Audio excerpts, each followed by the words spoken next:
Жарыс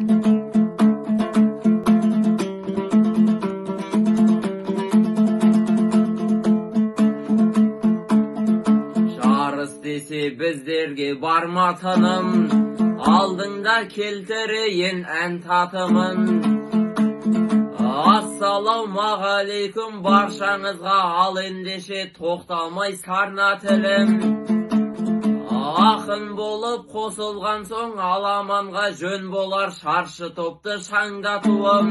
Рауанұлы батыр деген мен боламын, жас жүйрік ақын едім Алматының әгейгәгім, әгейгәгім ай.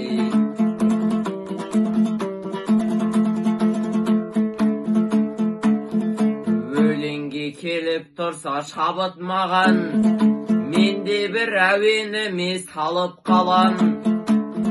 Тақырып еңбек адамы болғаннан соң бос ойынмен құрмасын сауық балан. Әрбір істің шынайы мамандары еңбек етіп ел есінде қалып қалған.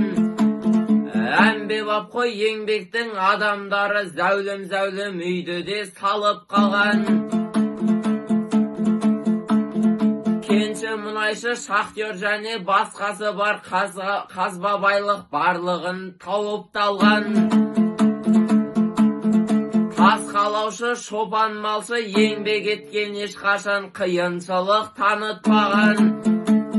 Адалынан табатын жеген асын, бойын тек жақсылыққа бағыттаған. Қысқасы әрбір еңбек адамы мен әрқашанда біздерде жарық қалам. Әгейгәгім, әгейгәгім ай.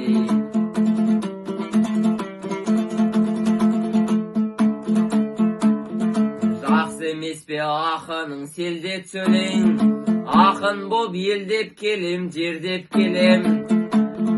Еңбек адамы әркез биік тұру керек, мен үшін орындары төрдеп келем. Қиындықтан ешқашан қашпас жандар шебердей әрбірісін өрнектеген. Кең дүниенің қызығын көрмесе де өмірлері бірақта кемді өтпеген. Жаны қатты рахаттанып жүрмесе де наны тәтті табылған еңбекпенен. Әгейгәгім, әгейгәгім ай.